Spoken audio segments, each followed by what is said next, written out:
Hello, dear friend. Welcome to Healing Pages channel, the safe haven where every page you turn brings you gently back to yourself. There are days when we wake up on time, eat a proper breakfast, work diligently, go to bed early, when nothing goes wrong, but strangely, nothing feels truly right either. Life moves forward steadily, without chaos, without storms, and yet, the heart doesn't stir. There's no spark, no rush of joy, no deep sense of being alive. Even when we're not lacking in comfort, not short of opportunities, not without reasons to feel grateful, there's still a quiet, hollow pause that lingers in the background of our mind, like a melody missing its final note, like a door that's never been opened.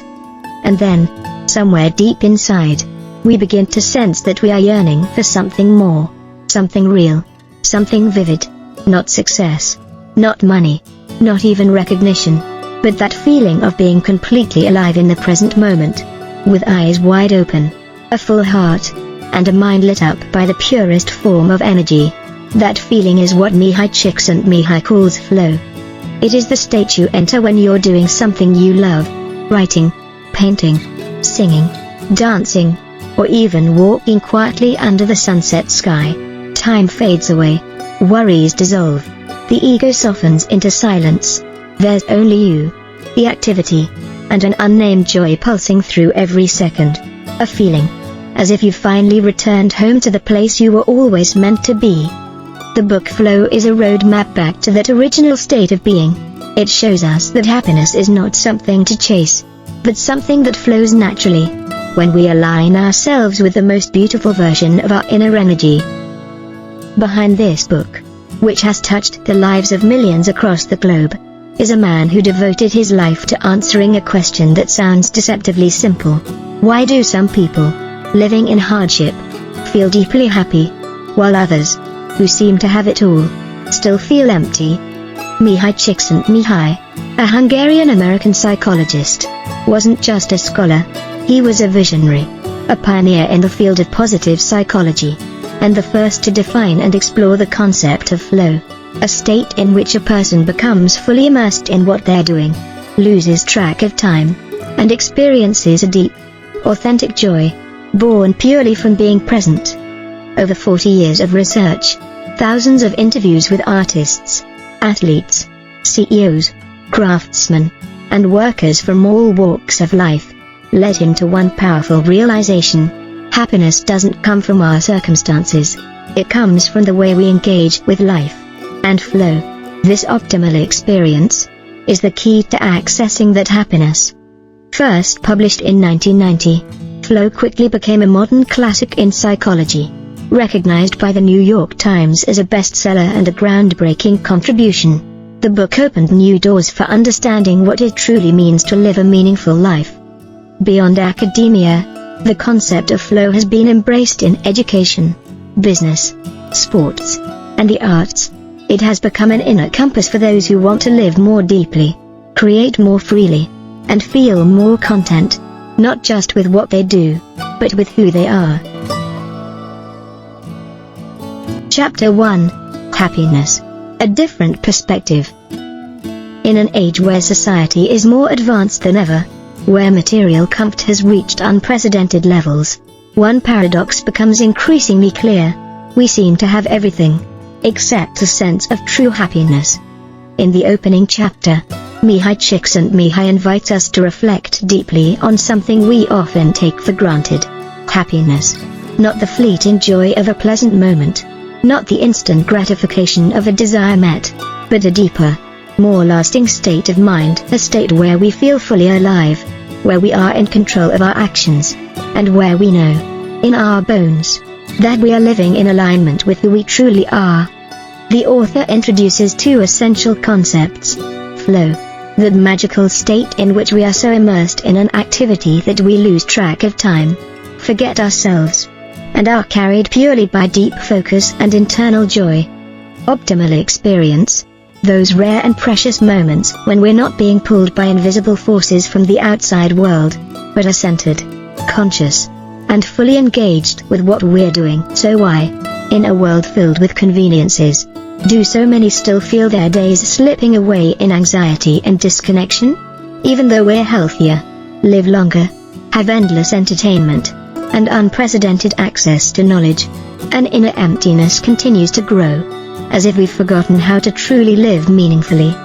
Could it be that we've been chasing happiness in the wrong direction, looking outward too often, while forgetting that our inner state is what truly defines the quality of life? This chapter doesn't aim to give us a fixed definition. Instead, it opens a new door, that happiness is not a destination to arrive at, but something that flows within each moment we fully inhabit. Chapter 2. The Mind and Its Invisible Pools. After painting a vision of what an optimal experience looks like, Chapter 2 brings us back to a more familiar train, the tangled, chaotic nature of the human mind. Each day, our consciousness is bombarded with waves of information, emotions, interruptions, and stimuli from the outside world. When we lack a strong inner structure, our thoughts become hijacked by worry, anger, jealousy, or quiet dissatisfaction, and slowly, we lose the ability to manage our emotions, to focus, to create, or to feel at peace. Mihaly calls this psychic entropy, a state in which our mental energy becomes fragmented, reducing the richness of our lived experience. The story of Jim Harris, a 17-year-old student who participated in one of Mihaly's surveys, brings this to life. Jim was intelligent, came from a well-off family, and yet was trapped in emotional conflict and a sense of disconnection. One lonely afternoon, he put on an old jacket that once belonged to his father, turned on the music, and hours later, was found unconscious after swallowing a full bottle of aspirin. Luckily, Jim survived, but Mihaly emphasizes, many young people don't get that second chance. We are not taught how to care for our minds. We are not shown how to create mental order, how to nurture inner calm, or how to steer our awareness with purpose. This chapter gently reminds us, to live fully, we must begin by cleaning up our inner space, learning to guide our attention like a patient gardener, one step, one thought, one day at a time. Chapter 3. Do we enjoy life, or let life drag us along? Modern life often pushes us to rush after everything external, chasing deadlines, achievements, and appearances, while neglecting how we experience the world from within. And slowly, without even realizing it, the quality of our life begins to fade. In this chapter, Mihaly offers 2 core strategies for reclaiming joy and depth. The first is to actively shape our external environment, adjusting our circumstances to better match our values and personal goals. The second, often more powerful, is to transform the way we interpret and respond to those circumstances, so that even if we cannot change the world around us, we can still find peace and meaning within it.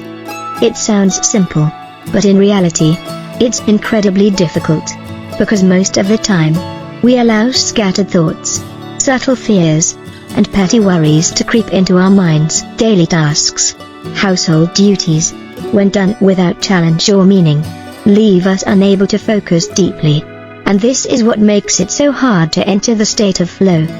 Mihaly calls this noise entropy, a draining condition where our mental energy is fragmented by nameless concerns, leaving us exhausted, even when we haven't done anything physically demanding. The message here is profound. If we want to improve our quality of life, we must begin by mastering our awareness. We must clear the clutter of unnecessary thoughts, and create the right conditions for meaningful experience to arise, even if just in the smallest, quietest moments. Chapter 4. Flow doesn't come when we're idle. It comes when we're truly alive. Flow isn't some rare privilege reserved only for elite athletes or world-class artists. It can arrive in the most ordinary of moments, during a game of chess, while cycling up a steep mountain trail, while composing a melody, or simply when you're fully absorbed in painting an old piece of furniture, forgetting time altogether. But what are the conditions that allow flow to appear? According to Mihaly, There are 3 essential elements every flow-inducing activity must include. A clear goal, so we know exactly what we're doing and why it matters. Immediate feedback, so we can see whether we're doing well or need to adjust. A balanced challenge, just slightly above our current skill level. Enough to demand our full attention, but not so much that it overwhelms us. These elements are often found in games, sports, or creative endeavors, places where we are drawn in naturally, willingly, and with a deep sense of joyful engagement. Why do we love games more than work? Because games give us a sense of progress, of rising to challenges, of winning, all the things that many everyday jobs fail to provide. And so, instead of waiting passively for flow to show up, Mihaly encourages us to restructure our daily life, to turn routine activities into inner mental games, inviting deeper presence and richer experiences. Chapter 5: When the Body Sings, and the Mind Flows. In this chapter, the author widens the lens, reminding us that flow isn't only a state of mind, it's also deeply rooted in the body. Have you ever gone for a run and lost track of time? Danced or moved with such joy that you forgot the space around you? Or become so immersed in a piece of music that every emotion melts into one pure, flowing stream? That's not just physical activity. That is embodied meaning. That is the body singing when the mind is fully alive. Mihaly highlights many physical activities that can lead to optimal experience. Sports, martial arts, yoga, dance, gardening, playing an instrument, even sex, when done with deep presence, connection, and care. When body and mind align in rhythm, they generate a positive energy that can calm inner chaos, open space for healing, and allow us to explore life with more depth, awareness, and joy. Importantly, Mihaly also notes something often overlooked: our emotional response to beauty, whether it's a piece of art or a moving personal moment, isn't always joy. Sometimes, it's a lump in the throat, a rush of emotion, a sense of being cracked open by something raw and real. Those moments, fragile or intense, are not distractions. They are the very moments when we reconnect with the deeper current within ourselves. They are flow in its purest, most human form. Chapter 6: The Mind Has Its Own Flow. 2. Not all powerful experiences come from the outside world. Some of the deepest joy, the most profound states of inspiration and engagement, arise from the inner world, through imagination, memory, reflection, and creation. Mihaly calls this the flow of thought, a mental state where the mind becomes ordered, focused, and quietly takes us on an inward journey full of richness and meaning. But in truth, the default state of our mind is chaos. Most of us wake up and are instantly swept into the current of school, work, messages, notifications, tasks, and by the end of the day, when the world goes quiet, our mind often doesn't. That's when the restless thoughts emerge, unresolved worries, quiet fears, vague sadness, pulling us into a fog of emotional fatigue. If we don't learn to guide our inner world, we risk becoming victims of our own unfiltered mind, not because we think too much, but because we let our thoughts wander without direction. The message here is not to silence our mind completely, but to guide it gently, to choose thoughts that carry meaning, thoughts that lift us, connect us, and create a sense of inspired flow, because when the mind is led by flow, it stops being a maze, and becomes a sky. Chapter 7: Work, not just to survive, but to feel alive. Have you ever wondered why you don't enjoy working, even though your job isn't necessarily bad? This is what Mihaly calls the paradox of work. We often view work as a burden, something draining and obligatory.